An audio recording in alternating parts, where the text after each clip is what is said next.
Broadcasting to the Wizarding World since 2008. HPANA's official Harry Potter podcast. Official Harry Potter podcast. This is Hogwarts Radio.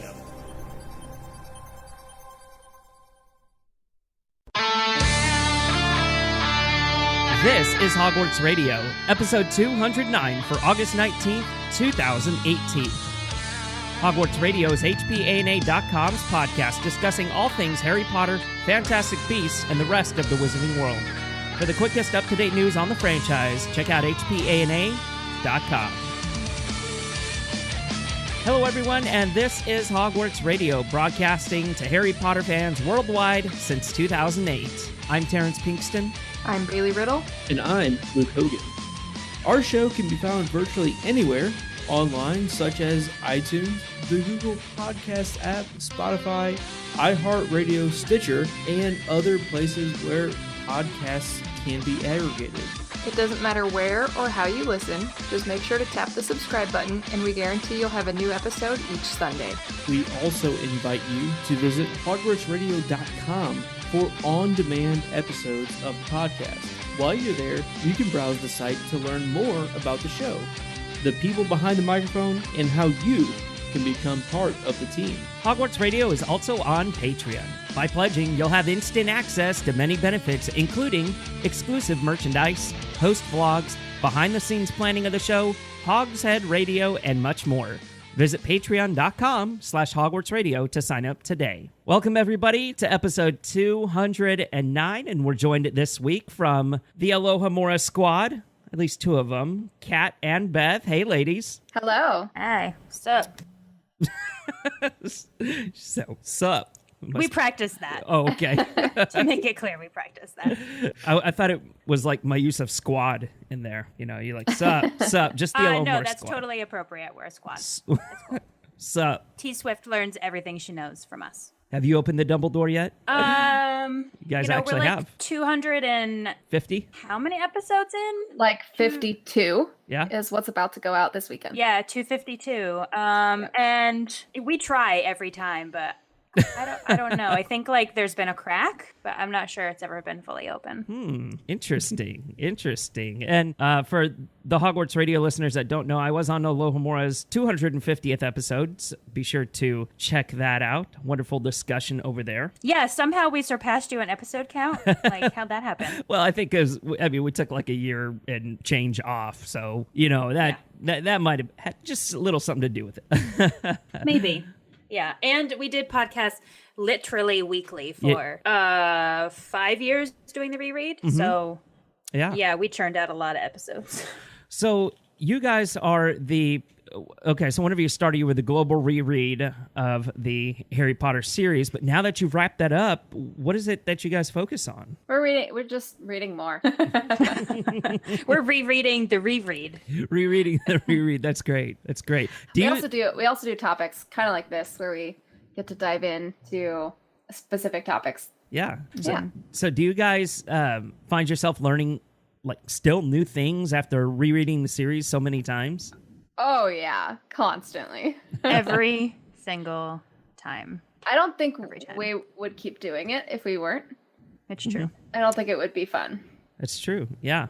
And Beth and another host, Katie, have been with the show. What has it been? Has it been a year or so now? Almost. Mm-hmm. Almost a year. And so having the two of them as new, fresh voices on the show, it's two new perspectives we didn't have, basically, for the entire length of the reread. So specifically for me, one of the only original hosts left, it's really nice to get a new perspective from somebody, perhaps on something I've talked about 10 other times with the rest of the hosts. So yeah, it's always fresh, it's always new. It's fantastic. That is the beauty of Harry Potter, right? You know, I think I ran into Katie at LeakyCon this past weekend in Dallas. She had beautiful bright hair and like dressed in rainbows. She did. Yeah, it's pink right now. Okay, that was Katie. She did. She is definitely our little rainbow bright. She was so sweet. Yeah. Yeah, it was nice to talk to her for a little bit. Well, speaking of good kids, Gretchen's off this week, so you know, we let her kind of go ahead and do her own thing. I don't know where I was going with that. Okay, well, make sure she doesn't get her wages for the week. Right. I mean, house elves, when they take time off, I don't know. Did she ask for time off at this time, or? Well, we won't go into that. Wait, I'm not at liberty. That is not HR approved, and I mean Hogwarts Radio approved. Hey, speaking of newness, Luke, you have a new Wizard Rock album. Well, this album isn't really an album. It's just, well, I'm going to let you talk about it. Okay, I'll talk about it. And it's definitely not new. It's just new to me. So I have a new Wizard Rock update, and I listened to The Mudbloods for the first time in my entire life. 29 years old, first time I'm listening to this, and I love it. So on Spotify, where you can find our Hogwarts Radio rock list, they don't have full albums of the Mudbloods on there. So this is what we're going to call the Spotify Topify list, the top 5 songs, the only 5 songs I can find on Spotify, honestly. And they are all songs from compilation albums, ranging from Christmas albums to Live at the Leaky Cauldron, and we are about to get joined by some in-studio guests on my side that were not planned, but that's going to happen. So the 5 songs that I had access to on my Spotify list were A Pensive Full of Unrequited Love, Be My Witch Tonight, You're All I Think About, featuring the Moaning Myrtles, a live performance, An Epic Christmas Tale Chapter 1, and An Epic Christmas Tale Chapter 2. And I have to tell you, this was probably the most enjoyable song list that I've heard yet. This rivals Draco and the Malfoys for me. To me right now, for the ones I've listened to, those are the tops. And again, it's just mostly stylistically, this fits me a little bit better than some of the other ones that we've had, not ditching on quality or anything like this. So there are hints of Gin Blossoms, Soul Asylum, Counting Crows, and Fountains of Wayne for kind of a rock alternative mid-90s to late 90s feel to it. Which is awesome, just great stuff. And even in some of the later songs, because they were, I think, chronologically on the list as they were released, they almost got a little bit more bluesy and folk-y, and it was awesome. I think the song that probably stands out to me the most, I mean, it's 5 for 5. These are 5 gems. A Pensive Full of Unrequited Love, it's great, it's Snape-centric, and whatever. I'm not a huge Snape fan. Be My Witch Tonight is awesome, absolutely hilarious. It's so good. The one that stands out to me the most is You're All I Think About, featuring the Moaning Myrtles. And maybe this is just the live version that they did of this. I don't know. That's all I had. But it is so good. I mean, You're All I Think About. I never thought I'd fall. I'd have it for a girl, a Ravenclaw girl. I never thought I'd fall for a girl in blue. Like I don't know. It's so good. And then you find out he's talking about Moaning Myrtle the whole time. It's hilarious. I love it. It's so good. Definitely one of my favorite albums that I've listened to yet. So Terrence, you were the one that recommended the Mudbloods to me. Do you have any thoughts on them as well? Well, I know that they still have a MySpace page. One of the few Wizard Rock bands with the MySpace page left. Right? Yeah. Yeah. That's amazing. They supposedly played their last show back in like 2008, something like that. They were going to retire after, I believe it was, I want to say Terminus. That was going to be their last set. And I was fortunate enough to see them like a few summers before that, whenever they went on tour with a few other Wizard Rock bands. And I drove up to Austin and went and saw them in a library. It was wonderful. They played I believe they played their official last show in 2016, or it was like a comeback. But then I think they recently played at LeakyCon as well. So they're amazing. I love them. They put on a great show. And they are from Texas too. I didn't know that. Guys, do you remember when Justin Timberlake was like the face of MySpace and they tried to bring it back? Remember that? I don't remember. Yeah. It wasn't that long ago. Sorry. Stop trying to make MySpace a thing. It's not going to happen. Right. It died. True. It went away. Even with Justin Timberlake, if you can't bring it back, guess what you did? Yeah. Yeah. Guess MySpace wasn't sexy. No. I was browsing on MySpace a couple of days ago. I was actually looking for a local band that, they kind of faded out whenever I left high school, but I wanted to see if their music was still on there, and it was up until a couple of years ago, but I was not able to find him. So what a shame. What a bummer. Do I still have a MySpace account? I wasn't old enough to get a MySpace. I wasn't allowed. Oh.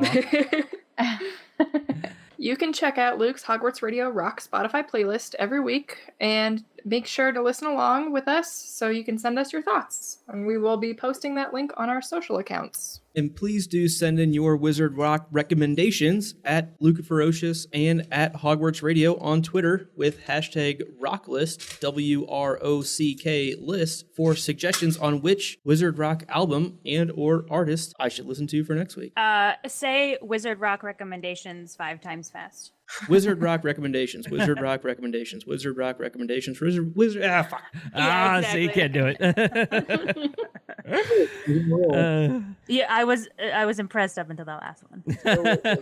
A gallant effort. Let's move on to a couple of housekeeping things. Not many announcements this week, but we do want to thank those of you that have reviewed our podcast on iTunes. Your support does go a long way. And the reason why we're asking for them is because a couple of years ago, our feed kind of went away. Our feed disappeared from iTunes. And if you had subscribed between 2008 and 2016, I think it was, or 2014, you are not subscribed to that feed anymore. There's no new episodes. So resubscribe to the podcast on the feed that you download the show from this time, and leave us a review and a rating. You don't even have to leave us a review. We just like the stars rating. So click the the stars up in iTunes, and we would definitely appreciate that. Your support does go a long way. Or anywhere that you are listening to the show, if they have a rating system, we would appreciate a rating. And a recording of Harry Potter, a panel of Harry Potter podcasts. I can't even say that one time fast, guys.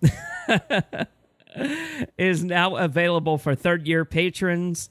A complete copy will be released to the general public when the folks over at Mischief Management release that to us. And that is the panel that we did at LeakyCon with a few other podcasts. So we want to thank everybody that attended, stopped by, and said hi. It was a wonderful panel. Great turnout. All right, as there is with every single week from here on out, I suppose, and on out, I guess, say until the release of the movie, we're going to have a lot of news. And this week's news is brought to us by friends over at MuggleNet. Fine folks over there. And what? Who are they? Yeah, I'm just like, who are they? No.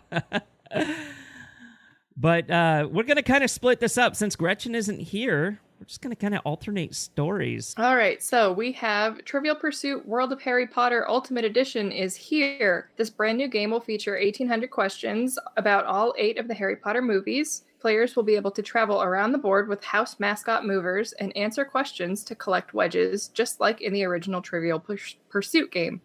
The questions are divided into 6 categories, including Slytherin House, Death Eaters and the Dark Arts, objects and artifacts, animals, magical creatures and magical beings, witches, wizards, ghosts and muggles, Hogwarts, other locations and transportation, and spells, potions, and other magic. Does anyone else think it's favoritism that Slytherin House gets their own category?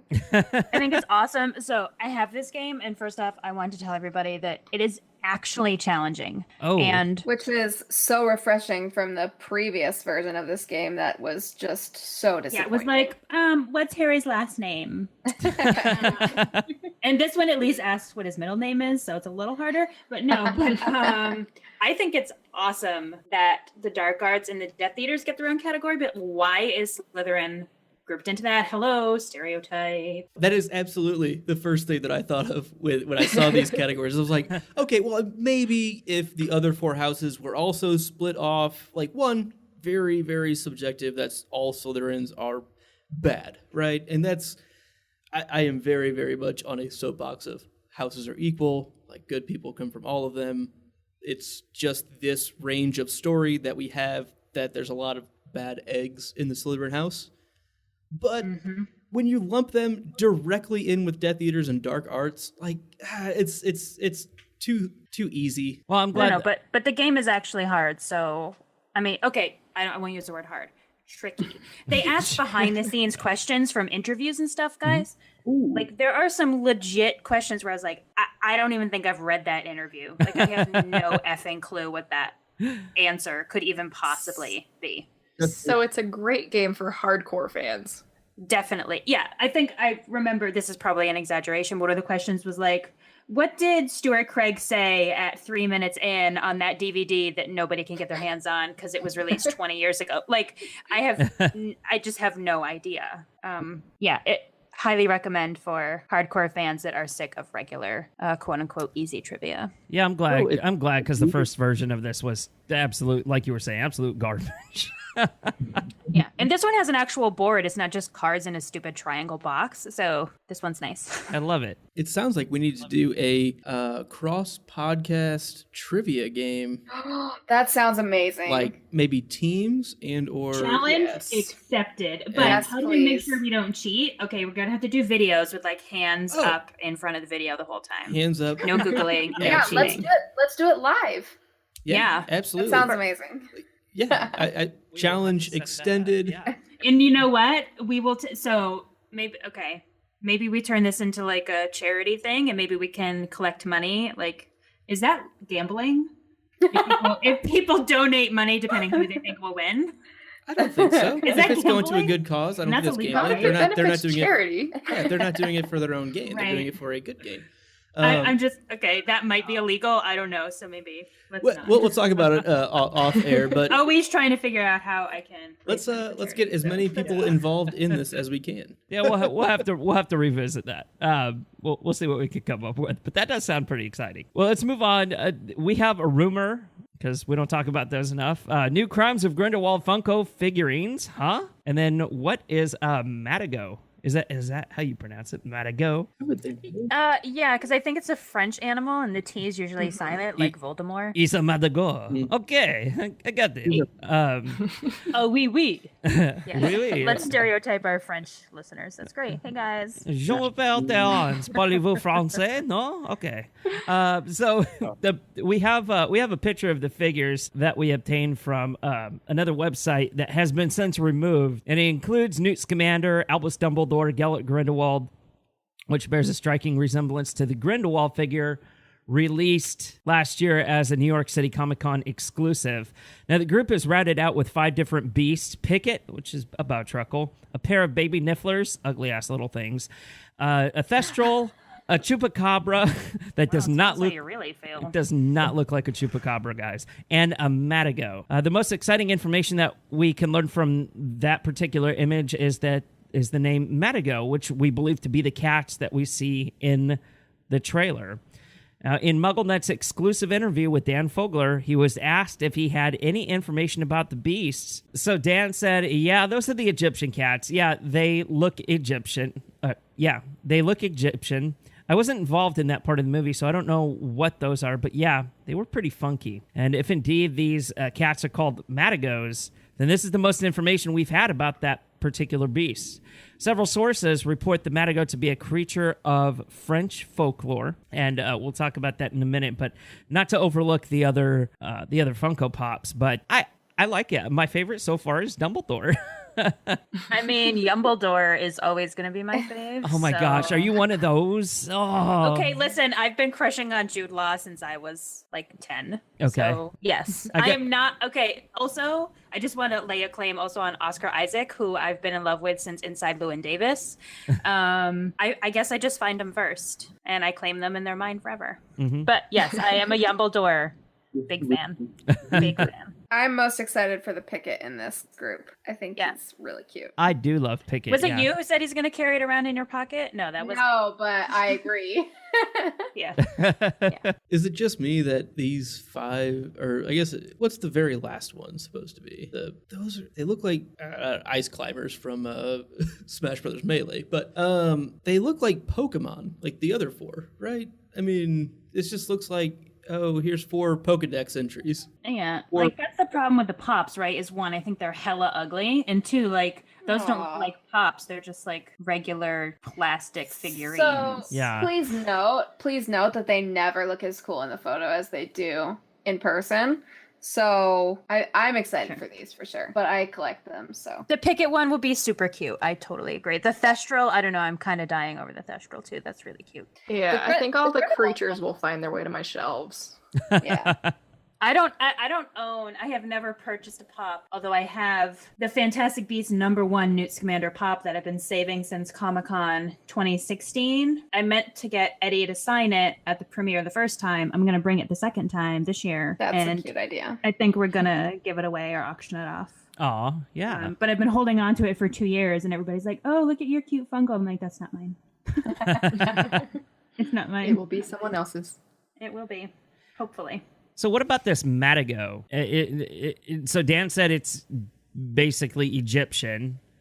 We know that Egyptians are like guardians of the underworld in Egyptian lore, but these particular They worship cats. Yeah, we know how important cats are to Egyptian culture, so that doesn't surprise me at all. And so we saw them in the French, we can assume is the French Ministry of Magic, and would they be guarding something? They came in like a total squad. Yeah. So they look like an army or something. I don't know. They're pretty cool though. Affectionate, right? I mean, definitely pretty intimidating when they were walking up in that trailer. Oh yeah, their eyes are so creepy. Yeah. Maybe they're like the basilisk where they just like can kill you with their eyes. We can only hope. Or they hypnotize you with their eyes. Whoa. That'd be so neat. cool. That's neat. Yeah. I'm a big fan of the new Beasts. I've actually been going through the illustrated edition of Fantastic Beasts with my 4-year-old. Like, we do one animal, one creature, one beast a day. And it's been really, really cool in that regard, especially with going through these movies now and getting even more creatures that we didn't have before. I mean, because there were so many of them that JK was developing on the fly while writing the main 7 canon, right? I mean, and there were so many that were introduced, but this is like, hey, we're doing this, and they're doing a really good job with them, I think. And it just opens up so many new mythologies for these creatures to be involved that I am really, really digging what these movies have to offer, with that being a focus of it. And obviously the Grindelwald, Dumbledore, I think the other major plot, but I really like what these movies are doing. I 100% agree, and I know a lot of people are really worried that the Beasts are going to take a back seat, but I think from the trailer we can tell that they aren't, and I'm really excited about that. Yeah, I think I was one of those that was afraid, because we didn't see, in the initial footage that we got of Crimes of Grindelwald, we didn't hardly see any beasts until the actual trailer dropped.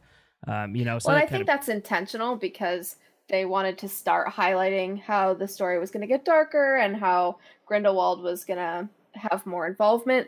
But now that they have a little bit more time in the trailer to show us more, they're reminding us that no, actually, we are going to get a bunch of beasts. And they were probably honestly still in post-production. And That's still are. true. They're still wrapping it up. So I'm sure the beasts for that first look, they probably weren't even finalized.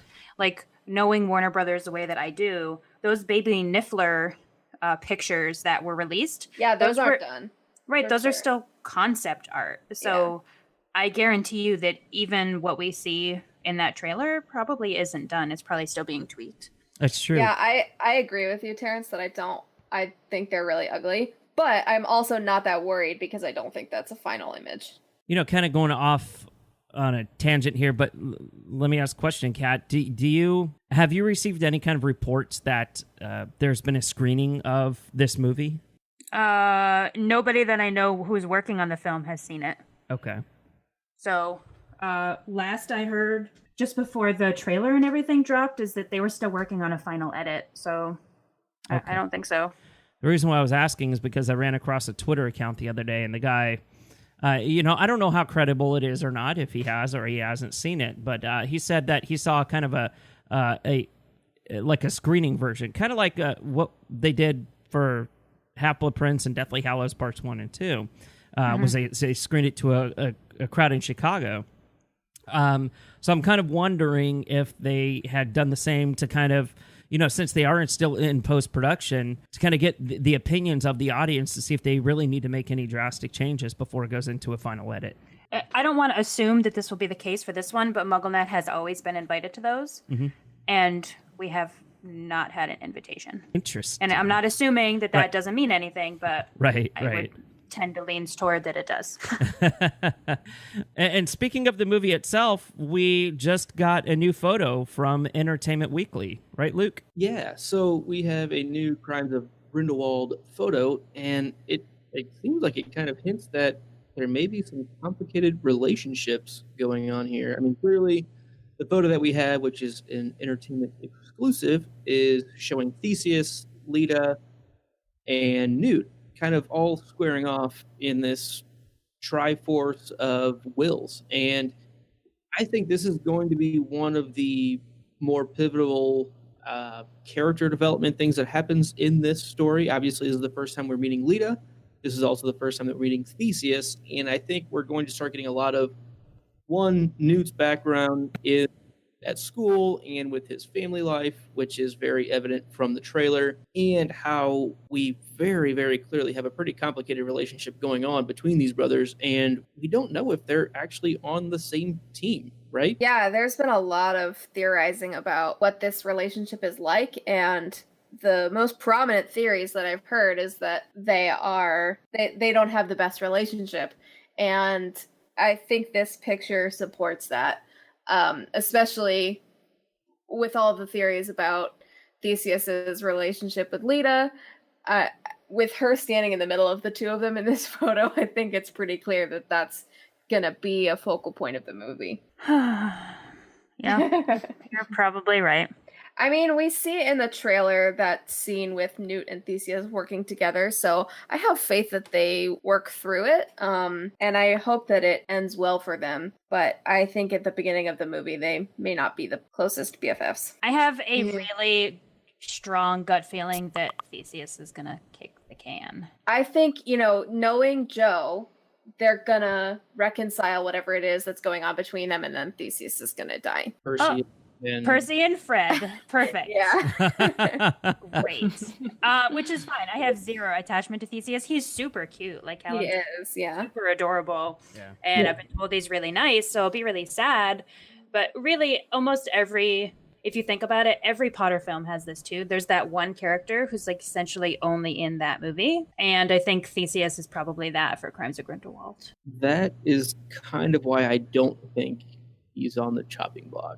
Just because it's been done in these films already, and it's almost too obvious that he would be. So I don't know. I mean, it just seems like, yeah, he would be the one. I completely agree that it makes sense, which makes me worry about Lita more. That, one, she might be that character, and or they start closer, like all three of these characters start closer than we realize, but drift apart during the course of the film.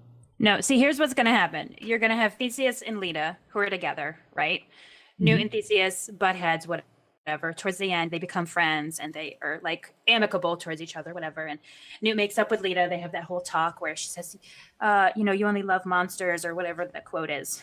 Theseus dies, and then Lita all of a sudden is like, oh, Newt, boo, I love you. But he's like, yo, I got Tina over here. And then we've got that whole drama there. Listen, she's going to flip-flop from one bro to the other, and gonna end up with nobody. I'm calling it now. What a classy lady. Yes. I mean, she seems amazing, and honestly, she can't die, and she probably won't die because she is like the Slytherin kingpin of the Beast franchise. Like, she has Lestrange as a last name. They won't kill her off. I don't know. Who else are they gonna rally around, those Slytherins, Grindelwald, yeah.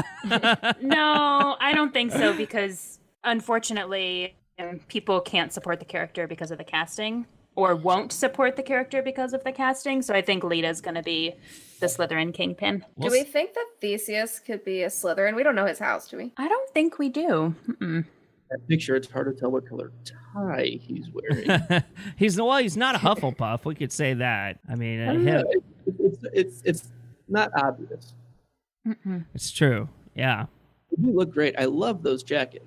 All three of them. They look good. Eddie's hair in this photo is amazing. It looks so good.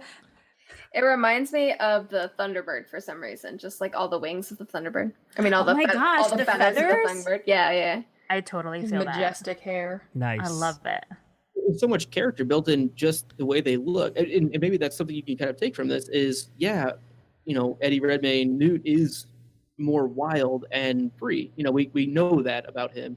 And clearly Theseus is pretty pulled together, Percy Weasley style, you know, like very clean cut. And I feel like that's almost always going to be a pretty good character tell on them not necessarily seeing eye to eye at some point. So, wait, look at how much they look alike in the profiles here. Like their noses are both perfectly sloped with like a little bump at the end, and their tiny little chins. Like, oh my well gosh. cast, yeah. Some really good casting. Yeah. Well, they cast young Newt very well too. Oh my God, he's adorable. They nailed it, Adorable. yeah. I honestly thought it was just computer edited on actual Eddie Redmayne. I did too, yeah. Guys, for a hot second, I thought it was Tessa Netting. So, like, let's be real. I did, for real. I really did. Yeah. We recorded that back in 2004 when they were filming for Goblet of Fire. So they just had young Eddie Redmayne then. That's how he got the Fantastic Beasts job. It's been in the works for a while. Right. Playing the long game. And our final piece of news today, Natalie Dormer, who is notorious on Game of Thrones, or was, spoiler alert, to narrate new... And the Tudors, like, hello. Okay, well... And the Hunger Games. Oh, yeah, and Hunger Games. She's going to be narrating a new Harry Potter, A History of Magic audiobook. And the 11-hour audiobook will take listeners on a journey around the world, including places like ancient China, 14th century apothecary shops, and Salem, the Salem witch trials, of course. The course of the book will be structured by Hogwarts subjects such as potions, DADA, and will cover the rich cultural histories, intriguing artifacts, fascinating folklore of the deep-rooted mysticism that exists in the real world and inspired by the Harry Potter novels. Listeners will be privy to the details of J.K. Rowling's writing process and the development of the series with access to materials from Rowling's and her own publisher's own archives. The audiobook is further supplemented with exclusive interviews by illustrator Jim Kay, who's brilliant, and previous audiobook narrators Stephen Fry and Jim Dale, as they discuss their personal experiences and interpretations of bringing the story to life. Listeners will also hear from curators and the U.S. and UK legs of the exhibition about various featured artifacts on display. Well-rounded book, I think. I'm so excited for I'm it. really excited for this, yeah. I'm going to sit in an exhibition for like 7 hours listening to that book and looking at everything. They're going to have to kick me out. Not even kidding. You're going to have to kick me out. So I got the notification that this was going to be a thing, and instantly went ahead and pre-ordered. Is that what, October 4th? Does that sound right? Yeah, because the exhibition opens on the 5th. So I pre-ordered that and instantly ordered the illustrated edition by Jim Kay as well. And good grief, it's so good. Like, they do such a good job with these things. It just makes continuing being a fan that much easier. Like, and obviously, hey, keep pumping the cash because they do a good job with that. It's not like they're just doing it just to make money. They're actually doing it for like the collector. In this side. case, yes. Yeah. And yes, there have been times where it's like, that's not really what I want to spend my money on. But at the same time, I don't feel like they're completely using us. Am I by myself on that, or what do you guys think? I agree. I think that this especially is something that fans really want and are going to love. I mean, the History of Magic stuff is so cool. I'm going to go to the exhibit in October, and I'm really excited about it. And so the fact that this book comes out right before I'm going to be there means that I'm going to listen to it on the plane, and it's going to be great. Mm-hmm. Yeah. My only thing about it was like, why Natalie Dormer? Do they really feel like they need to bring somebody like her on to sell this book? Why did they pick her? I honestly, I felt the same way when they picked the guy from Andrew Lincoln. Andrew Lincoln. Yeah. Like, what? Yes. I mean, okay, if they're big Harry Potter fans, fine. But, like, give me Maggie Smith, bro. Like, Yeah, I it was one thing to have Newt reading Fantastic Beasts. That made perfect sense. Yeah, but that's the adorable. actors they've chosen since then, it's like, okay, but why? Cash grab. Yeah, but like, yeah, just I really want Maggie Smith to read this, because doesn't that just make sense? Like McGonagall reading you A History of Magic. Yeah, then I'll hear. Yeah. I mean, having McGonagall in your head instead of who does she play on Game of Thrones? Luke. I don't know. Anne Boleyn. No, no. She plays I don't watch Game of Thrones. She plays Marjorie on Marjorie. Game of There you go. Yeah, Marjorie Tyrell. Yeah, having Maggie Smith would definitely be a plus, but or literally anybody else from the franchise. I don't know. I don't know. I think it's nice to get fresh faces in, and I think, something that was so cool about the Potter movies was that, like, they had so many huge British actors as part of it, and I like that they're continuing that. I don't know. Can we just get Patrick Stewart to read it? I would love if Patrick Stewart to read it. Oh my god! Why has he not been in these films yet? I just died.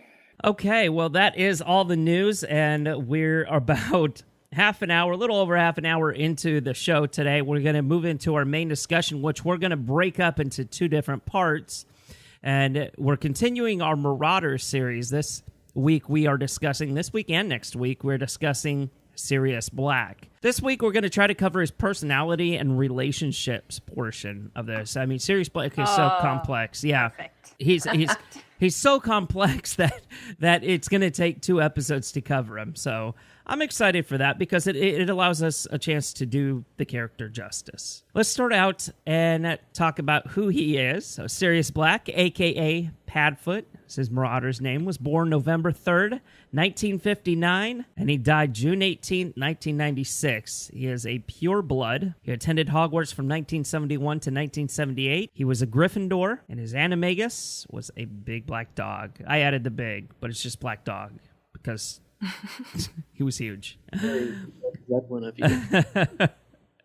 The actor of Sirius Black is portrayed by British actor Gary Oldman in the film adaptations of Prisoner of Azkaban, Goblet of Fire, Order of the Phoenix, and Deathly Hallows Part 2 for an instant. Yes, Sirius did die in Order of the Phoenix. We know that. The 15-year-old Sirius in the film version of Harry Potter and the Order of the Phoenix in the flashback scene is portrayed by James Walters, and young Sirius is portrayed by Rohan Gotobed in a flashback in Deathly Hallows Part 2. Like James Potter, Snape, Lupin, and Pettigrew, Sirius is portrayed as being much older in the Harry Potter films. Gary Oldman was actually 46 when he first played Sirius in Prisoner of Azkaban, and 53 when he last played him. Sirius, the character, actually, like was said, died at 36. So what's up with this? Why did they do this?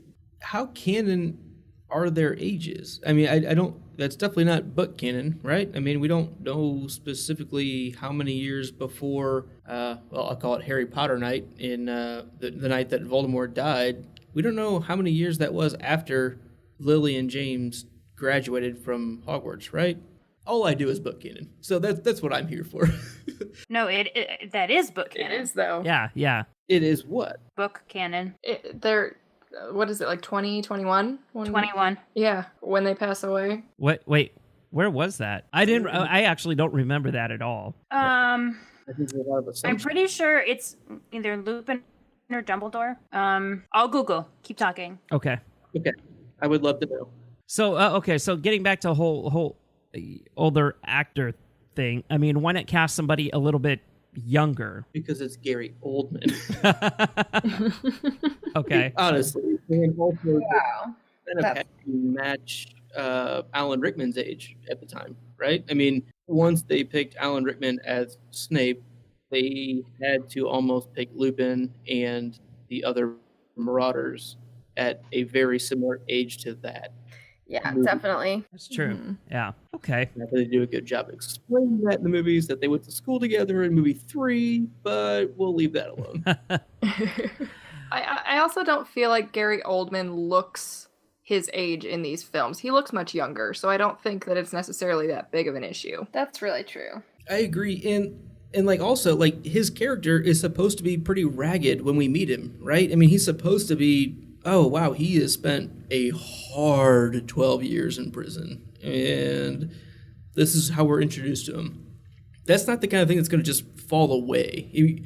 I know in the books it's just kind of like, oh, Harry sees him smile, like that first time when Sirius offers Harry to come live with him. And that's the first time he recognizes the smile that he saw in his parents' wedding photo. But that's hard to portray in a movie, and it's so blitzed through in the movie that they don't get to it. So I think they just go with he's older than he should be. He looks older than he is. So their gravestones in Godric's Hollow. Oh, it is? That's how. Okay. Oh, yeah, we do. You're right. We do have their birth years as well there, don't we? Yes, we do. Mm-hmm. Mm-hmm. I'll bow to that, and thank you. You're welcome. So You've been Ravenclawed. I respect you actually giving me the information. So thank you. You're welcome. Let's move into name origins. The name Sirius Black is a pun on his animagus form of a black dog, since the star Sirius is known as the dog star and the brightest star in Canis Major, the great dog constellation. Sirius is derived from the ancient Greek Sirios, meaning glowing or scorcher. In Greek mythology, it is Orion's dog. In Arabic, the star is known as Al-Shira, the leader, and in Scandinavia, it has been referred to as Lokabrena, meaning Loki's torch. Oh, there's our connection to Marvel. Nice. I'm kidding. Loki was actually a trickster god in Norse mythology. Absolutely. A possible allusion to Sirius's days of mischief making as one of the Marauders. Now, Padfoot refers to a spectral hellhound, most commonly known as Black Shook, with glowing red eyes that haunts the moors around Leeds in northern England. Its presence is announced by soft padding footfalls that may be accompanied by the rattle of chains or a fierce roaring as the beast draws closer to its intended victim. It's the Grim. It's one of the many black dog myths and is likely source of Sirius's nickname. Black hounds also appear on the Black family crest. Let's talk about his appearance. Sirius was tall, well-built, darkly handsome man with fair skin, medium, lustrous black hair, which sometimes appeared light in the sun, striking gray eyes, and an air of casual elegance. You just see, I'll have another martini, something like, I don't know. This vestige of autocratic beauty is apparently an attribute passed down through the Black family. Unfortunately, Sirius's handsomeness suffered due to his depression and maltreatment he underwent during the 12 years he spent in Azkaban. He had a gaunt, sunken face, waxy skin, yellow teeth, and long, matted hair. Harry thought he looked as though a corpse might.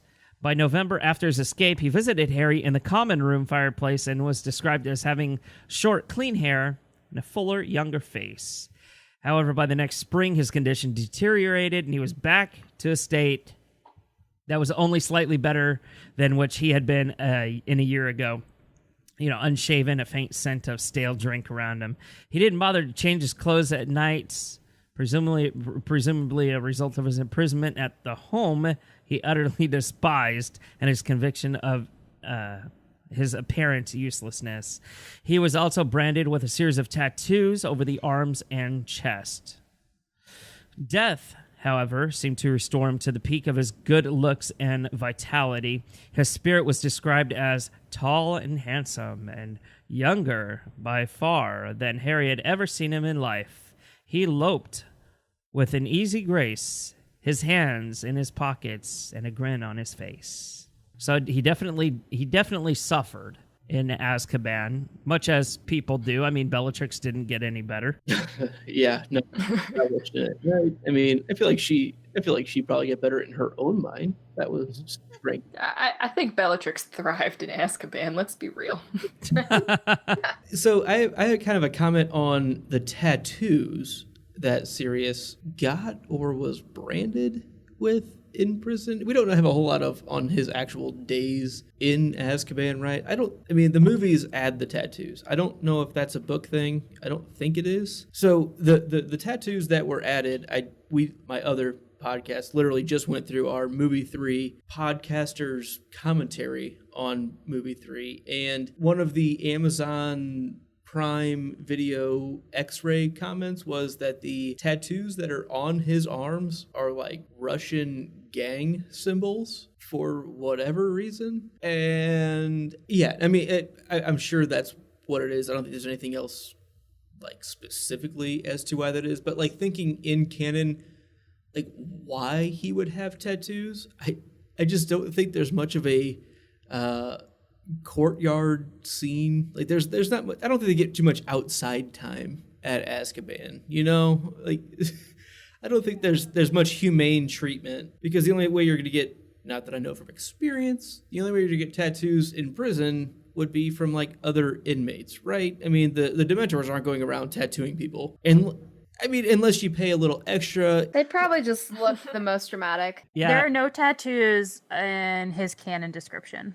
Yeah, I didn't think so, but like, Well, it's not like you can get. I mean, it's not like there's a tattoo parlor he can go to in Azkaban. You know, they don't let him out of his cell to go. You know, oh, I want to go get this Russian gang tattoo on my There is one chest. in Nocturne Alley, though. Anything that's in the theme park was directly approved by Joe. I'm not saying that makes it book canon, but I think it does make it some sort of validity, you know, because it's Yeah. stuff that she had in her notebooks and whatever. Like the street at the top of Diagon Alley is called Horizont Alley. Things like that. All right, so moving on to Sirius's personality and traits. Sirius was known to be the true ideal of a Gryffindor student. He was true-hearted and brave, as shown by his participation in both wars, and his willingness to die for those he loved. He was particularly loyal to his best friend, James Potter. In his youth, Sirius was a witty and talented wizard, but also quite arrogant and mischievous troublemaker. He bullied and humiliated those he particularly disliked, namely Severus Snape. He was vicious towards those he hated, sometimes unjustifiably, deliberately sending the teenage Snape off to the Shrieking Shack when Remus Lupin was a full-fledged werewolf, while knowing that it could be fatal for Severus. He, along with James, were acknowledged to be some of the most brilliant students Hogwarts had ever seen, as proven by their ability to become animagi as underage wizards and by the creation of the Marauders map. As an adult, Sirius was shown to be capable of an explosive temper when angered, a trait shared by his mother, Walburga Black, and his mad cousin, Bellatrix Lestrange. Later on, Sirius occasionally demonstrated himself to be reckless, immature, and even downright irresponsible. In several instances, he risked getting caught by the Ministry because he felt stir-crazy in his house and advised Harry to take rash actions. Much of this can likely be attributed to the vast amount of time spent in jail, which stunted his emotional development and making him especially eager to spend time with and protect his loved ones. So, was Sirius always impulsive and rash, or was this something that kind of developed as he grew? Someone else should talk first. I'm actually gonna say exactly what you want me to say, Kat, and that I think that he always was. he always been, Yeah, a pro-serious fan. Well, I No, you think go. yes. No. I mean, I'm just gonna say, yeah, he was. If we look at his upbringing, which I don't. I mean, I'm sure we'll get into it at some point in this discussion, either this episode or next. But if we look at his upbringing, his house, the trouble that he had with his family, I don't think that it was a very good environment to be brought up in. Well, I think that if we look at Harry for a second, growing up with the Dursleys contributed to Harry's sassiness. Because he used it as a coping mechanism against them. And I think this was Sirius's. I think Sirius being reckless and a rebel was his way of coping with his family. And I'm not saying it was healthy, but I think it probably was present from a really early age. I think so. I mean, I honestly completely agree with that, because we know whenever we see young Sirius's bedroom, whenever, it's book 5, or is that actually book 7, that we get into Sirius's room, and we see the Muggle girls hanging on the wall, right? I mean, like, he has these characteristics, and when he is so shut down in his adolescence on who he is, you know, and he sees these things that he clearly disagrees with, yeah, he's absolutely going to take his quote-unquote bravery and courage, and that's going to lead to this ambitious, forthright, hey, stand up for what I believe in kind of thing. And yeah, I completely agree with you, Beth, on that's kind of how he coped with the situation that he was forced into growing up with. Like, he takes the Gryffindor bravery and a little bit of the Slytherin family inherited, ambition, and just runs with it, because guess what? If they're gonna hate him, he's fine with that. He's gonna make his own way. Yeah, he takes all that and then literally almost makes his best friend a murderer. Almost. But he literally set up Remus. to be a murderer. Literally. And I just, all this talk about Sirius being Reckless, but he was brave and, in his heart, he was this good guy. I think Sirius was a piece of crap. and it's funny because It's okay, listeners. You can hate me. I'm very used to it. But it's funny because Harry, even at the end, Acknowledges the fact that Sirius was a completely reckless godfather. And for Harry to recognize that, Harry, who is the densest, dullest crayon in the box. Whoops, my phone just went off because I said Sirius. Sorry. But my point is that if Harry recognizes the fact that Sirius is reckless, he obviously is. And I just think that it's okay to love Sirius and to be the person who appreciates him for giving Harry this sort of small, temporary family and hope and light. But he was really messed up in a lot of ways. And I think that we have to recognize that and not just put him up on the pedestal that so many people put him up on. Because Remus literally would have murdered Snape. Yeah, and I don't necessarily think that we should forget about that, but I also think that Sirius feels really crappy about that. And I think he's had a lot of years to think about that and to realize that that was not who he wants to be.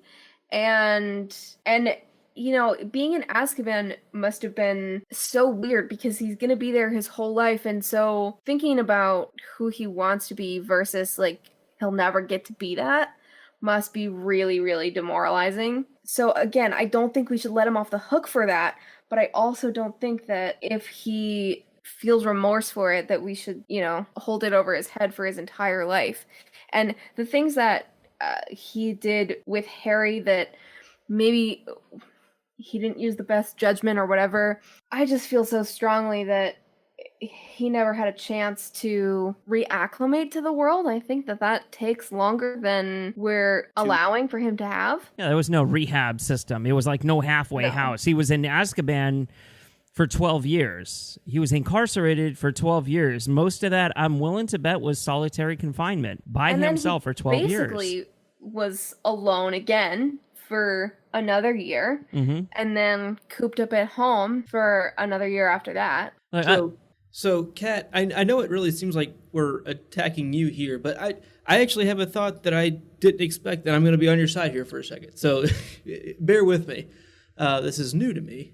But the year, he spends yes, he was incarcerated for 12 years, right? And that will emotionally scar you. There is no way around that, because I think the way I think of Azkaban is it's entirely solitary confinement, right? I mean, am I the only one that thinks that way? So that's incredibly, incredibly abusive to your psyche, to your emotions. I mean, I think anyone in the psychological field, psychiatry field, will completely be like, that's about the worst thing that you can do, is true isolation.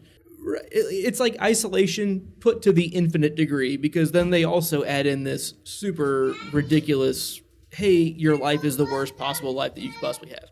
But my point being, completely agreeing with where Kat's coming from, is we know that Azkaban doesn't necessarily affect Sirius the way it affects other people, right? That's why he was able to transform, and that's why he was able to not have the Dementors really get a feel for him, and he used that to his advantage. And that's a big part of it, right? He was able to not have it affect him all that much because he knew he was innocent. So whenever he escapes, and then he spends the entire next year after he sees Fudge's newspaper with basically Peter on the Egyptian photo, right, with the Weasleys. That's when he decides to escape. He has essentially the next 12 months to get over himself. But no, he spends it the entire time dead red set on going and killing this guy that ruined his life. That's not that good of a trait, right? I mean, in that mentality, I'm kind of with you, Kat. And even when they finally get Peter Pettigrew cornered in the Shrieking Shack at the end of book 3, he is still so dead red set on, we have to kill this rat. And yes, he does his best to talk Lupin into, and Beth, don't worry, I'm not completely changing sides. I'm just talking through an idea that I think is completely valid. And I think this is maybe a part of where Kat is mainly coming from. And let me know if I'm wrong on any of this. But he cannot turn Lupin into this murderer, and it's just lucky that apparently Harry, again, I respect Harry's judgment in general, but apparently that can be definitely in question. The fact that Harry has to be the one that talks both of them out of murder is a little bit questionable on kind of both of their characters. Hypothetical question. If Peter had not been the cause of death for Lily and James, and he had, done something else to ruin Sirius's life and send him to Azkaban for 12 years, do we think that Sirius would have been quite so obsessed about killing him, or do we think that he would have been able to get over it in those 12 years and get out and try to rebuild his life? Is it the damage that Peter did to his best friend or to him? Yeah, I think it's both. But the fact is that I had a thought and it kind of flew away. Would he have been able to get over it? I mean, maybe. But the fact that his first instinct is kill this person who wronged me. I mean, it's shallow, but I can still see where he comes from. Like, it's because Sirius went through his whole life, one, fighting against the privilege that he was given, right? But also growing up with that same privilege. He got to pick and choose what privilege he wanted. And then he was thrust into this choice of do the right thing, and he got punished for it. And so, like, he's had 12 years to really stew on this conflicted position of, well, I did the right thing, and I did what I thought was right for my friends, and it backfired, and I know exactly who that person is that ruined that sentimentality for me. So I can still see where he comes from on thinking that everything I've done has been for the good of the realm, right? And like for the good of his best friends. And it was one of his closest friends that completely botched that mentality for him. And that person kind of needs to be taken out a bit. I mean, but that's not Sirius's job. There are people just like in the Muggle world whose job it is to persecute. That's not Sirius's job. And I'm just going to use this, I'm just going to say, if someone murdered Terrence, I would be really upset. I'd be sad, okay? But I'm not going to go try to find that person and murder them. Yeah, I mean, because I'm not insane. You have to respect the law. And the law, it is the same as in the Muggle world. If you are in prison, false imprisonment, and you know it for 12 years, but the justice system had convicted you, what are you going to do whenever you get out? You're going to go kill the person, and then you're going to be back in prison for the next, for the rest of your life? I will give Sirius some credit here, because there's an obvious flaw in the justice system of the magical community, that they do not use memories to, figure out crimes. Yes, we know that memories can be tampered with, but it's usually pretty obvious from what Dumbledore says and what we see from Slughorn when a memory's been tampered with. And Sirius's memory, he would give an untempered memory. And that was kind of my problem. There was another time where I was like, why didn't they just use the memory? What am I thinking of, guys? I don't know what I'm thinking of, but I think it's a big flaw of the justice system in the Wizarding world. Okay, But so we're talking about Sirius wanting to kill Peter after he got out of Azkaban. But we just got done talking about how Sirius was in prison and going insane for 12 years and only just managed to keep a small slice of himself because he was an animagist. But we don't actually know what would have happened before he was sent to Azkaban when he went to confront Peter. Like, we don't know that he would have tried to kill Peter in that altercation. He went to confront Peter. That's true. Would he have killed him? I don't know that he would have. I think, well, that's a big thing, right? Because he knows at that point that Lily and James are dead. And so you really thing about casting Avada Kedavra or killing somebody is you really have to mean it.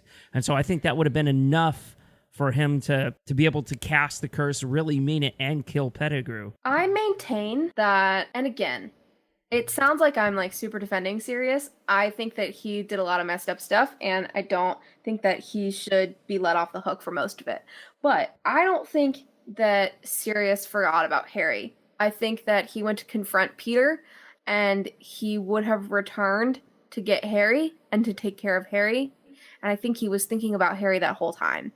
And prior to Azkaban. Exactly. Yes, I don't disagree with that in any way. And so I think that would have kept him from doing anything too serious at that time. If Sirius had the chance to raise Harry, he'd be a completely different person. I agree. I think he would have had that chance to mature that James got. Well, that's debatable, but yes. On James then, not Sirius. Right. I think we can all agree that the person that James is when he dies is not the same person that he was when he was 15. Right. And Sirius sort of stays 15 for his whole life. Is basically the same person that we see. But he was truncated on his growth as well. Like that's not a direct apples to apples comparison because we know that James grew up, but we don't know that Sirius did. And then he went to prison for 12 years and almost came out, like you were saying, Kat, the same 15-year-old kind of jerk at the end of the day. I mean, with good intentions, as he always did, that doesn't make a jerk less of a jerk, though, depending on who you are. Well, within... I mean, you wouldn't be a bright, cheerful person either if you'd spent 12 years in Azkaban. Yeah. No, exactly. 12 years in prison is enough to mess anyone up. Yeah. He's definitely lacking some serious people skills. But for me, the fact alone that even after 12 years in Azkaban, he still bickers with Snape, who, do not get me wrong, I love as a character, hate as a person. I think he's a POS. But like Sirius had 12 years to think about that. And if he felt any remorse whatsoever, he would just shut up when Snape was in the room. Just shut up. I think... just don't give in. I think the fact that he, for the most part, only resorts to, like, being petty and annoying to Snape shows that he has grown. I think that the fact that he can function in the same space as Snape is an improvement. And while it is not a large improvement, and while I don't think he deserves a medal for his behavior... he is trying. All right. So throughout everything that Sirius experienced, he always had good intentions for the most part. For all his wrath and vengeance toward Pettigrew, he was capable of respecting Harry's request to not murder the man he escaped Azkaban to kill, opting instead to expose Pettigrew. He also seemed to have possessed a superb mental control that contrasted sharply with his passionate and impulsive nature.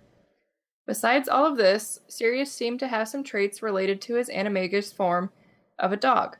Such examples are when James Potter points out Snape and Sirius is described as perfectly still like a dog, smelling a rabbit. The most referenced of these traits is his bark-like laugh. Sirius's other dog-like traits include his need to protect his loved ones, his selfless nature, a great sense of loyalty, and his need to be part of something bigger than himself, such as when he helped to plant the seeds of Dumbledore's army and encouraged and enabled Harry to further the movement against Umbridge's increasingly totalitarian hold over Hogwarts. His territorial protectiveness over the places and people he cared for were always evident, given how he stayed in his dog form for Harry after his encounter and duel against newly resurrected Voldemort in Little Hangleton, comforting his godson in plain view of many people, including Cornelius Fudge, who still thought he was a criminal, at great personal risk to himself. Sirius's magical skills and abilities. He was described as a powerful wizard by Minerva McGonagall, his former teacher. One of his dearest friends, Remus Lupin, also stated that he had been one of the cleverest Hogwarts students of his time. Sirius was able to become an animagus at the early age of 15, assuming the shape of a large black dog. Since he was an unregistered animagus, he was able to take advantage of this ability and elude his ministry captors. He was also very skilled with transfiguration, as clearly seen by his ability to become an animagus, and to perform the untransfiguration on Peter Pettigrew, forcing him out of his animagus form. All of these things kind of show just how skilled Sirius is specifically in transfiguration, and I'm wondering if that would relate to his other subjects as well, or if it's just the one strength he had. Oh, well, I think he was okay. So he was. I mean, let's not beat around the bush. He was really skilled in transfiguration, because becoming an animagus at the early age of 15 is quite an accomplishment. We didn't hear of, in the books at least, how many people had become animagus by 15. So that's definitely a big accomplishment. I forgot all about the untransfiguration part. I just kind of assumed that he waved his wand and boop, it untransfigurated Peter Pettigrew. Never thought about the magic that would have gone into that, so it's interesting. So at that point, he would have waved Ron's wand, right? Because Sirius wouldn't have had a wand, and... Correct. Mm-hmm. So Yes. Something that came up in my other shows... reread is Sirius and James as a pair are very much Danny Zuko and Kaneki. Am I right? Does anyone else see this? Like Sirius is Kaneki and James Potter is Danny Zuko. On Sirius is like just cool. Like he's just cool guy, and he tries and it just works. Everything he does works. And Danny Zuko's like I'm cool too, but also the girl is cool too, so I'm going to focus on right? I mean, there's clearly a connection there. Well, I mean... I'm wondering... Go ahead. Well, there's no denying that he's kind of the piece of the puzzle that, like, he's capable of magic that I guess James and Remus and Peter Pettigrew aren't capable of, in a sense that they created the Marauders map. So that was a massive undertaking, in itself. So I imagine that each had to put in their own, specialty to create that map. And, his was maybe, I don't know, the ability to view people in a transfigured state on the map or something like that, I feel like it does kind of make sense. Like he is one of those naturally gifted people that he doesn't have to try. He is one of those, like, unfortunately the lineage matters, like for the story it's bad, for humanity it's bad, but for his character he just is naturally gifted and he doesn't have to try. He doesn't have to learn how to do almost anything, and his relationship with James because of that is almost toxic for both of them, because they just kind of grow up both knowing that they're very good at these things, and they have, one, the family name that backs them up, but like two, it's just unfortunately they're incredibly good at these things, which just only amplify the cockiness and only amplify their better than thou mentality that is toxic for their relationships with everybody, that fortunately for James, Lily is able to counteract. Sirius was also able to non-verbally perform human transfiguration and defensive magic, such as disarming and stunning spells. Since we know non-verbal magic to be quite difficult, this is another testament to his possessing a superior magical ability. He was also a highly accomplished duelist, as he, along with the other members of the Order of the Phoenix, were able to defy Voldemort twice in Escape. During the Battle of the Department of Mysteries, Sirius defeated an unarmed Death Eaters and went on to duel Antonin Dolohov, an extremely skilled and fierce duelist. He was also able to go up against his cousin, Bellatrix Lestrange, who is Voldemort's most powerful Death Eater, though Sirius's recklessness caused his death at her hands. We also see that Sirius has physical combat skills and was known to use those into his dueling style, as referenced when he rams Dolohov with his shoulder and punches Malfoy in the face, while keeping Remus in his werewolf form under control and assuming his animagus form during his school days. Sirius shows the kind of power that his dog form possessed, as werewolves are magical beasts with the strength and speed far greater than a true wolf when transformed. Sirius also appeared to have been talented in charms from a young age, since he and his Marauder friends managed to create the Marauders map in their teenage years. This manufacturing process involved the complicated homunculus charm and a spell to insult those who attempted to read it. Probably a lot of other magic also went into that, which all stems back to their skill in charms. Sirius demonstrated a strong ability to interact with magical creatures and gain their trust. He managed to eventually gain the trust of Crookshanks, who is a highly intelligent cat and was distrustful of Animagi, and he works with Crookshanks to hunt down Pettigrew. He also interacts well with Buckbeak and manages to escape with the Hippogriff and live with him without the apparent need to bow in order to greet him and gain his trust. Also, while in his animagus form, Sirius was able to communicate with other animals, including those who were of different species, as evidenced by his interactions with Crookshanks. Sirius also had remarkably advanced potion skills, as he was able to successfully and effectively brew the animagus potion, which was known to be highly complex and difficult to brew with great consequences if done improperly. The fact that Sirius was able to resist the Dementor's effects in Azkaban for 12 years by focusing on his innocence and transforming into his animagus form showed that he had an extremely strong willpower and sense of self. When exposing Pettigrew to Harry, Ron, and Hermione, he also told them that he would have died for James and Lily rather than betray them to Voldemort, which could also imply he was accomplished in occlumency. Although it was not confirmed, the Wizengamot believed Sirius to be a skilled occlumens, as they chose not to give him a fair trial, as Sirius can resist the effects of the means they possess to get him to tell the truth. Sirius's confidence that he could have held against Voldemort despite his immense skill in legilimency also further supports this. And that does wrap up part 1 of our Sirius Black discussion. I really feel like we barely scratched the surface with Sirius. There's so much to talk about when it comes to Sirius. There is. Unfortunately, this week we won't be able to get to the relationships. I feel like that could be an episode in itself. So maybe we'll see how many episodes we can make out of Sirius Black. But we are running a rather little long today. So let's move into our final segment of the day, and this is Would You Rather? And for those of you that are playing along at home, this is 2 objects, 2 places, 2 people. It doesn't matter. It's 2 options, and we say why we would choose the option that we choose. So the first one we got today is Bailey to Luke. All right, Luke, are you ready? I'm always ready. Would you rather spend 12 years in Azkaban for a crime you did not commit, or live your whole life free knowing that you sent your friend to prison for something that you did? 12 years for something I didn't commit. That's a quick answer.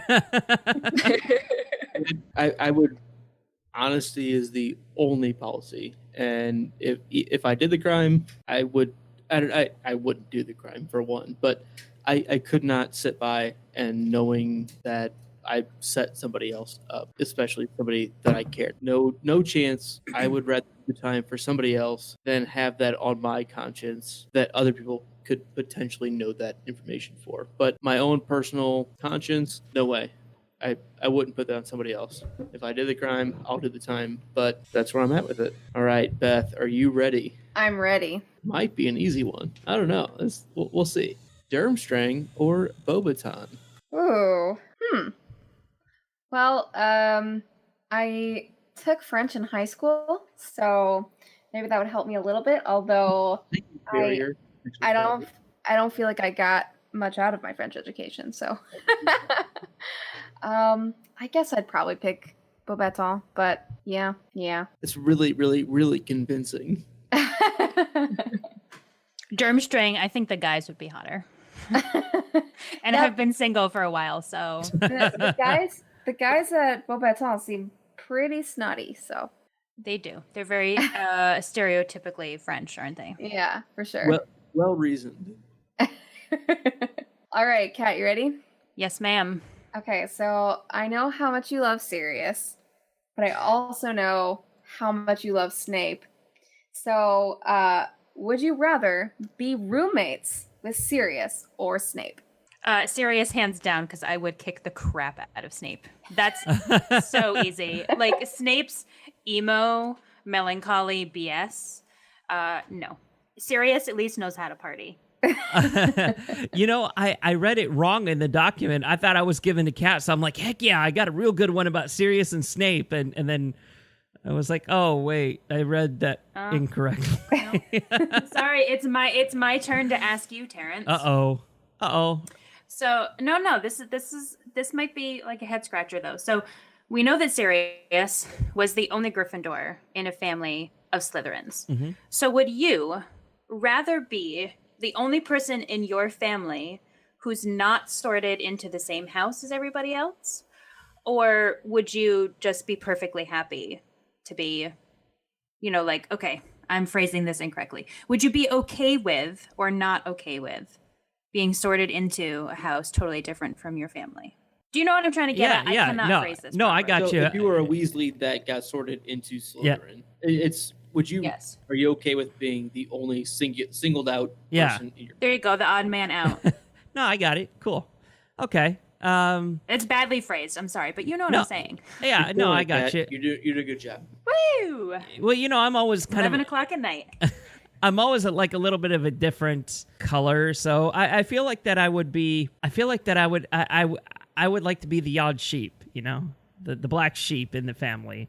I don't care what house I'm placed in. Like if I'm placed in the same house as my family, cool. But if I fit a better house, or I should say different house, then yeah, I'm fine with that. But I don't know, if I had the choice, I would go with the different house. Okay, so then would you rather be the only Gryffindor in a family of Slytherins or the only Slytherin in a family of Gryffindors?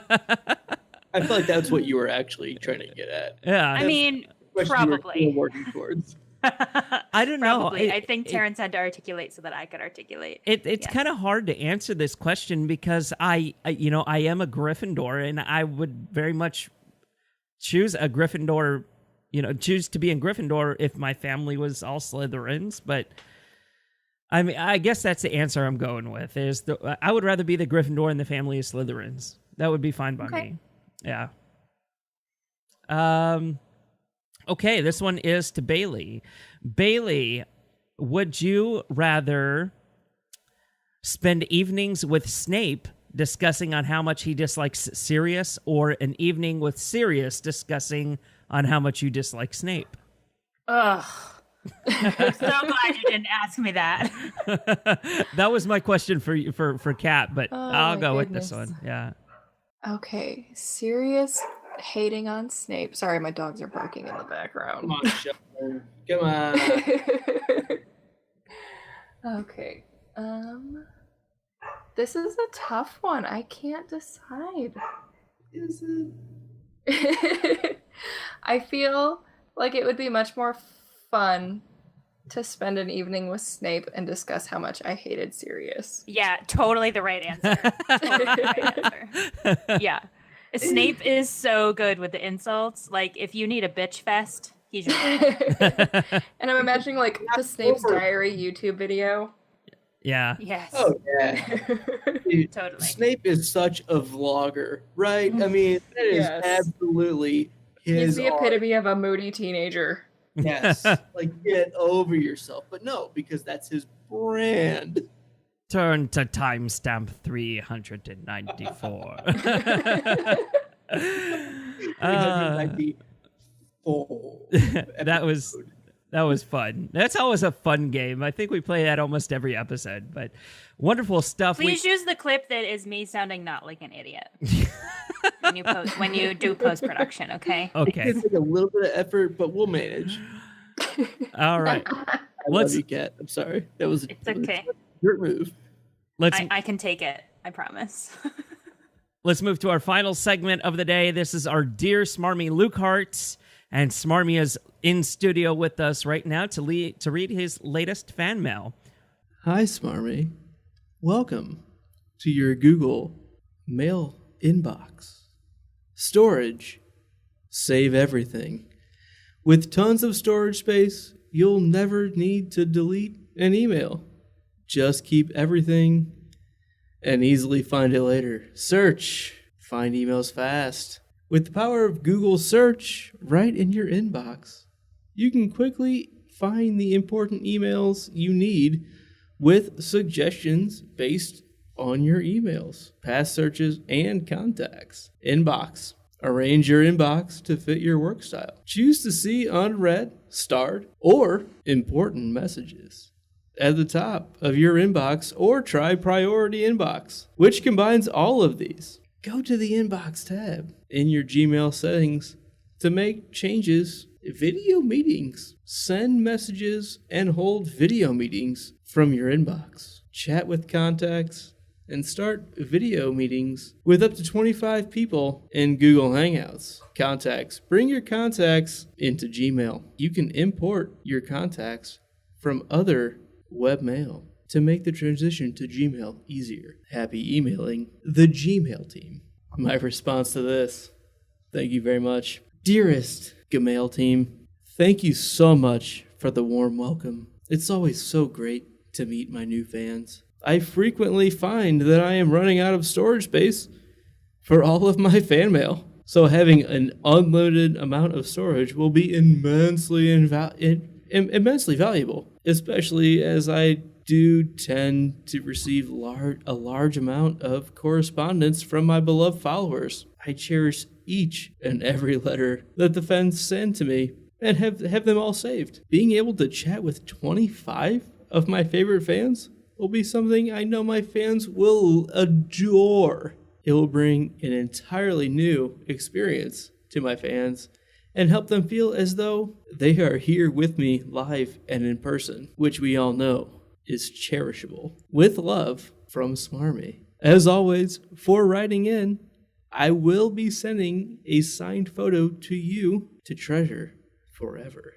And that's no joke, guys. Every person that writes into Smarmy at slukehart@hogwartsradio.com, we will actually send a signed Smarmy Lukehart photo out to you in the mail.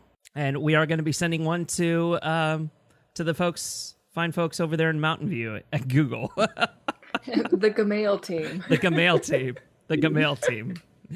And that is how we do it here on Hogwarts Radio. We want to thank our guests so much for joining us. Kat and Beth, you ladies were wonderful. Oh, thank you. We deserve Thank you for having us. all of those applause and more. We're very humble. Where can the fine listeners of Hogwarts Radio find you ladies online? Well, I mean, we are kind of all over the place, but I guess the biggest ones would be our website, which is alohomorapodcast.com. We have, as Beth said, episode 252 releasing this weekend, and it is all about Mr. Percy Weasley, and we have a super awesome special guest. Wink, wink, hint, hint, nudge, nudge. You should go check that out and definitely listen. We are, maybe, definitely. So we're over on Twitter at AlohomoraMN, Facebook.com/open the Dumbledore, which is our tagline. And let's see, the only public account I have is on Twitter, and I'm at RubyWizard24. So, and of course, like, follow MuggleNet and stuff, guys, too. Like, yeah, absolutely. And I'm at Beth Warsaw. The person who has at Kat Miller hasn't tweeted in literally 10 and a half years. And, you know, Twitter, get yourself together because that person's not going to tweet. It's okay. I tweet like maybe once a month, so just go follow a little more instead. Yeah, but So, I do you want feel like Kat you're Miller. in Twitter prison for the last 10 years? And that you should maybe take that person out of Twitter? I mean, I would love to. Listen, it would be a hard day when I give up. Like, I probably will never give up Ruby Wizard 24, but I would love nothing more than to claim at Kat Miller. I tweeted them every other month. I tweeted them and I'm like, yo, give me your account. I will buy your account. I've like said, I'll be like, I will pay $10,000 for this account. And they ignore me. So they're not even logged in. They're not even checking it. And I just want the account. Aw. Yeah, that's the same way with me and at Terrence. Oh my God, the guy, he tweets like these stupid links and he hasn't tweeted since like 2007 or something like that. It's a ridiculous amount this of one time. is January 5th or something like that, 2008. Yeah. Oh, Well, So hopefully. 10 years. Yeah. 8 months. and like, if you're not even going to sell the account to somebody, why Yeah. are you holding on to it? Yeah, exactly. Like, Why- isn't that the point isn't that the reason you park things? Is because you want to make money and be a dick? Yeah, you sit there and squat on the account or domain name or something like that. Well, Kat, I hope you get it. I do too. Thank you. Yeah. Me too. And as a reminder, you can stay up to date with us over on Twitter, over at Hogwarts Radio. And I think, the great Twitter purge just happened about a few weeks ago, and we lost a few followers, getting us under that 50,000 mark. But if you, we looked today, and we're at 49,800. So, we have something Is that cool. what happened? Is that why I'm suddenly back down under? Yes. I was so proud. It took me All the forever to get bots. to 1,400 followers, and then all of a sudden I'm at like 1,370. I was like, "What is happening?" Yeah. All the bots. Sarah, can you talk about this for a minute as to what actually happened? Yeah. Well, what happened was Twitter decided that they wanted to go through and purge a few fake accounts and bots and various accounts that really... Obviously not parked accounts. Yeah. So accounts that were really just kind of there for the sake of being there. They weren't really doing anything. So, yeah, they went through and cut that. A bunch of high-profile accounts lost millions. We lost, like 3,000 or 4,000, I think, on our... Sounds about right. On our thing. Yeah, so we were at 52,000, and then we're back down I didn't to... even check how many MuggleNet lost. I don't pay that close attention. I think MuggleNet's back to 314 the last I like 314,000. So wow, that's a big drop. We lost over 20,000, Yeah. 30,000 followers. I mean, but that's proportional to the amount of followers that you guys had, and if we had Volume is everything. Yeah. On when that's thing. I mean, I think like the founder of Twitter, Jack Dorsey, lost like 3 million or something like that. So all the big boo-hoo on them. Yeah, the big high profile accounts lost a lot, but us over here, we're still climbing. So go ahead and follow us over there. Don't forget Facebook as well, and subscribe to the show wherever you get your podcasts. And if you're not a patron, head over to patreon.com/Hogwarts Radio today to get started. Any amount that you donate towards the show is greatly appreciated. It does help us out immensely. Well, thank you so much for tuning in, everyone. Once again, I'm Terrence Pinkston. I'm Bailey Riddle. I'm Luke Hogan. And that does it for episode 209. We'll be back soon with episode 210. Bye-bye. That was bloody brilliant. Codswallop.